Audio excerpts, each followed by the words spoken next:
नमस्कार, आप देख रहे हैं आदर्श की रिपोर्ट। आज की रिपोर्ट में हम आपको बताएंगे बजट 2019 के बारे में, जो कल ही पेश हुआ है। ठीक से माने तो यह मेरी बजट की समीक्षा है, जो मेरे खुद के शब्दों में है।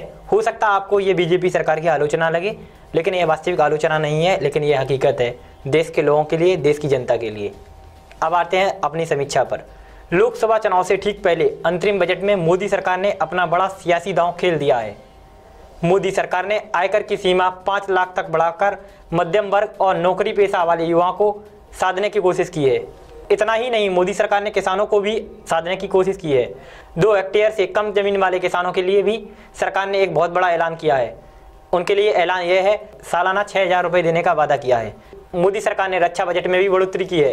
पहली बार रक्षा बजट 3 लाख करोड़ किया गया है। आपको बता दें कि श्री पीयूष गोयल ने अपनी सरकार का अंतरिम बजट पेश किया। श्री गोयल ने कहा कि देश के संसाधनों पर पहला हक गरीबों का है। हमने गांव की आत्मा को बरकरार रखते हुए गांव को शहरों जैसी सुविधाएं दी हैं।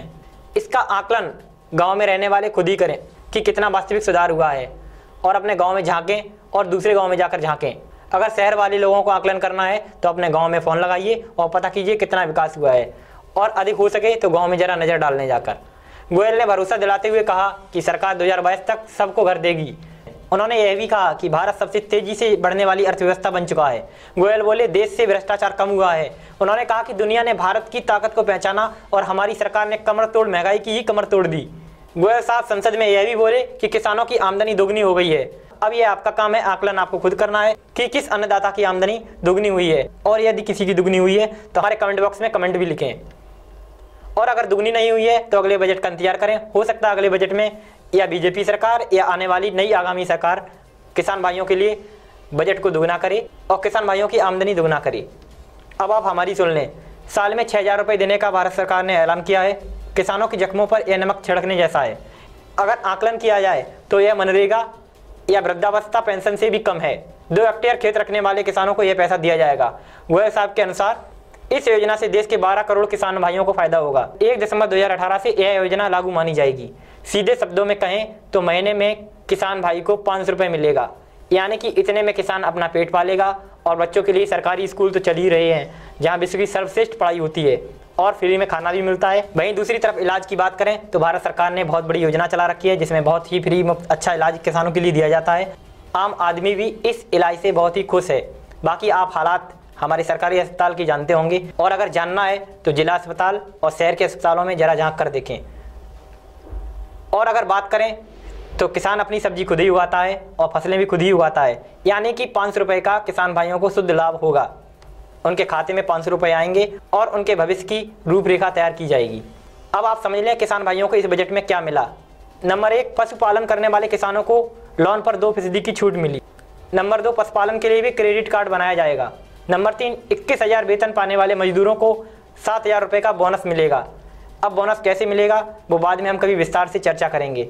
नंबर 4, गायों के लिए कामधेनु आयोग बनाया गया। माना जा रहा है कि इस आयोग के तहत गायों की नस्लें सुधारी जाएंगी।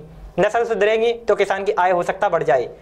साथ ही एक योजना भी जारी की गई है जिसका नाम है कामधेनु योजना। नाम आप समझ गए होंगे, कामधेनु योजना। नाम ऐसा है कि हो सकता अच्छी नस्ल वाली गायें हमारे देश में पैदा हों और किसान काफ़ी आगे तरक्की करे। गायों की इस योजना हेतु भारत सरकार ने 750 करोड़ रुपए का बजट भी रखा है। भारत सरकार ने मजदूरों के लिए प्रधानमंत्री श्रम योगी मानधन योजना का ऐलान किया है। इसमें मजदूरों को 7,000 रुपये का बोनस देने का ऐलान किया है। वित्त मंत्री ने इस अंतरिम बजट में किसानों के साथ साथ मजदूरों और श्रमिकों के लिए भी बटरा खोल दिया है। इस बजट में जिन मजदूरों की आय 21,000 रुपये है उन्हें 7,000 उन्हें बोनस देने का ऐलान किया गया है। इसके अलावा नौकरी पेशा लोगों के लिए भी सरकार ने ग्रेजुएटी सीमा को 10 लाख से बढ़ाकर 20 लाख कर दिया है। हालांकि 15 लाख आना अभी बाकी है, जो भारत सरकार के हमारे मोदी साहब ने वादा किया था। मजदूरों के लिए पेंशन स्कीम का ऐलान किया गया है। पीयूष गोयल साहब ने बताया कि न्यूनतम मजदूरी भी बढ़ाई गई है। जिन लोगों का EPF कटता है उनको 6 लाख रुपए तक की बीमा का लाभ मिलेगा। वित्त मंत्री ने 10 करोड़ मजदूरों के लिए भी पेंशन योजना का ऐलान किया है। कम से कम 3,000 रुपये का पेंशन दिया जाएगा। अब आगे बढ़ते हैं। सरकार ने आयकर सीमा में छूट को दोगुना कर दिया है। इसे 2.5 लाख से बढ़ाकर 5 लाख रुपए कर दिया गया है। अब 5 लाख रुपए तक की आमदनी पर कोई टैक्स नहीं देना होगा। इससे आम आदमी की बल्ले बल्ले होने वाली है। हालांकि नेताओं को इससे कोई लाभ नहीं होगा, क्योंकि हमारे देश के नेताओं की इनकम 5 लाख से कम है। वैसे अगर इनकम टैक्स के स्लैब की बात करें तो सरकार ने उसमें कोई बदलाव नहीं किया है, जो पहले था वही रखा गया है। वित्त मंत्री ने मुद्रा योजना का जिक्र करते हुए कहा है कि इस योजना के तहत अब तक 15 लाख करोड़ रुपए के लोन दिए गए हैं। केवल सरकारी नौकरी अब नौकरी रह गई है, नौकरी खोजने वाले लोग अब नौकरी दे रहे हैं। इसी के साथ आप देखें बजट के मुख्य 32 बिंदु जो भारत सरकार ने कल पेश किए, और हो सकता है इनसे देश की रूपरेखा नई बने और देश का भविष्य इन बिंदुओं पर आगे बढ़े। पहला, 2 सालों के भीतर कर निर्धारण इलेक्ट्रॉनिक रूप से किया जाएगा।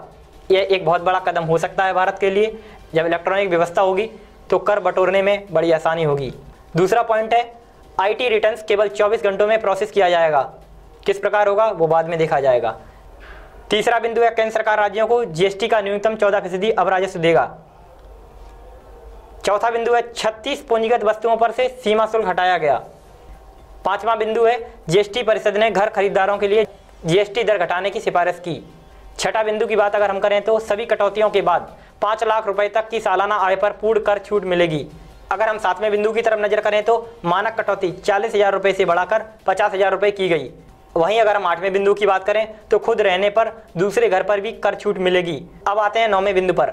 आयकर की धारा 194A के तहत TDS की सीलिंग सीमा महिलाओं के लिए 10,000 रुपए से बढ़ाकर 40,000 रुपए की गई है। इसी के साथ 10वां बिंदु, आयकर की धारा 194I के तहत TDS की सीलिंग सीमा 1,80,000 रुपए से बढ़ाकर 2,40,000 रुपए की गई। 11वां बिंदु, आयकर की धारा 54 के तहत पूंजीगत कर लाभ को एक रिहायशी आवास में निवेश से बढ़ाकर 2 रिहायशी आवासों के लिए कर दिया गया है। 12वां बिंदु, आयकर की धारा 38IB को अतिरिक्त 1 साल के लिए 2020 तक बढ़ा दिया गया है। और अगर 13वें बिंदु को देखें तो बिना बिकी इन्वेंट्री के लाभ को 1 साल से बढ़ाकर 2 साल तक कर दिया गया है। और यदि अन्य क्षेत्रों में देखें तो 14वां पॉइंट है, राज्यों की हिस्सेदारी बढ़ाकर 42% की गई। 15वें बिंदु की बात करें तो 3 प्रमुख बैंक PCA फ्रेमवर्क से हुए बाहर। 16वें बिंदु की बात करें तो 10% आरक्षण देने के लिए सीटों में 2 साल का इजाफा किया जाएगा। अगर 17वें बिंदु की बात करें तो मनरेगा के लिए 60,000 करोड़ रुपए का आवंटन किया गया। 18वां बिंदु है, सभी के लिए भोजन मुहैया कराने के लिए 1,07 करोड़ रुपए का आवंटन किया गया। 19वां पॉइंट है, हरियाणा में 22वां एम्स खोला जाएगा। हालांकि जितने एम्स अभी तक खुले हैं उनके हालात आप जानते होंगे। 20वां बिंदु है, प्रधानमंत्री किसान योजना को मंजूरी। हालांकि भारत सरकार ने किसानों को बहुत ज़्यादा सुविधाएं दी हैं और किसानों की साधने की बात करी गई है। प्रधानमंत्री किसान योजना को इसी दृष्टिकोण में रखते हुए आगे बढ़ाया जाएगा। 21वां पॉइंट है, 2 हेक्टेयर तक की जमीन वाले हर किसान को 6,000 रुपये सालाना दिए जाएंगे, जो सितंबर 2018 से होगा लागू। रकम 3 किस्तों में ट्रांसफर की जाएगी। 22वें पॉइंट की बात करें तो गायों के लिए राष्ट्रीय कामधेनु आयोग गठन किया गया है। राष्ट्रीय गोकुल मिशन के लिए 750 करोड़ रुपए का बजट भी रखा गया है। 23वां पॉइंट है, पशुपालन करने वाले किसानों को 2% का ब्याज सब्सिडी। मत्स्य पालन के लिए अलग विभाग का गठन किया गया। 24वां पॉइंट है, प्राकृतिक आपदाओं से प्रभावित किसानों के लिए 2% ब्याज सब्सिडी और समय पर भुगतान करने वालों पर 3% सब्सिडी दी जाएगी। 25वें पॉइंट की बात करें तो मुफ्त ग्रेजुएटी की सीमा 10 लाख रुपए से बढ़ाकर 20 लाख रुपए की गई। 26वें पॉइंट की बात करें तो 21,000 रुपए मासिक कमाने वाले कामगारों को बोनस की सुविधा मिलेगी।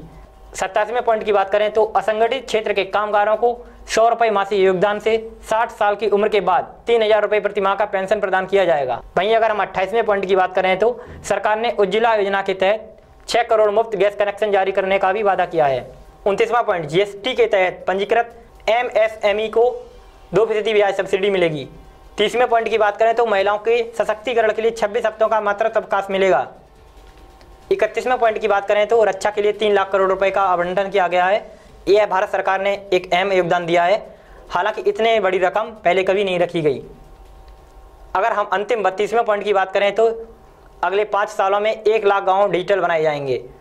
हालांकि डिजिटल पहले भी हुए हैं, उनकी हालत आपको पता होगी। अब आप सोच रहे होंगे कि बीजेपी सरकार की मैं आलोचना कर रहा हूं, लेकिन ऐसा बिल्कुल भी नहीं है।